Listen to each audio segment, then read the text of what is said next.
മറ്റൊരു റിപ്പോർട്ട് മൂന്നാറിൽ കരിമ്പുലിയെ കണ്ടെത്തി. ഇന്ന് പുലർച്ചെ സെവൻമലയ്ക്ക് മുകളിൽ ട്രക്കിങ്ങിന് പോയ ഗൈഡാണ് കരിമ്പുലിയെ കണ്ടത്. ദൃശ്യങ്ങൾ കേരള വിഷൻ ന്യൂസിന് ലഭിച്ചു.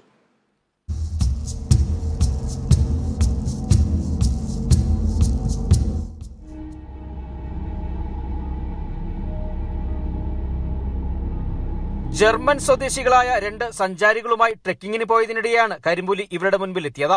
രാവിലെ 6 മണിയോടെ ഇവർ സെവൻമലയിൽ ട്രെക്കിങ്ങിനായി എത്തി. ഈ സമയം ഇവിടുത്തെ പുൽമേട്ടിൽ നിലയുറപ്പിച്ചിരിക്കുകയായിരുന്നു പുലി. ഗൈഡായ രാജ് ദൃശ്യങ്ങൾ പകർത്തി. ആദർശമായിട്ട് ഞാൻ 2 കോർണറായിട്ട് സൺറൈസ് ട്രക്ക് പോകുമ്പോൾ ലക്ഷ്മി ഹിൽസ് എന്ന ഒരു ഭാഗത്ത് കരിമ്പുലിനെ കണ്ടു.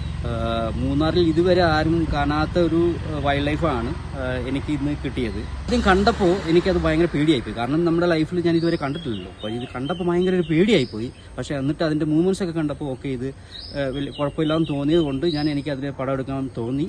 മൂന്നാർ മേഖലയിൽ മുൻപ് നാട്ടുകാർ കരിമ്പുലിയെ കണ്ടിട്ടില്ല.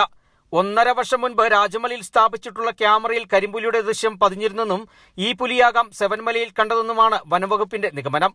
തോട്ടം മേഖലയോട് ചേർന്ന് കിടക്കുന്ന പ്രദേശത്താണ് രാജും സംഘവും കരിമ്പുലിയെ കണ്ടത്. ഇതോടെ മേഖലയിലെ ജനങ്ങൾ ആശങ്കയിലാണ്. Bineesh Antony, Kerala vision news, Idukki.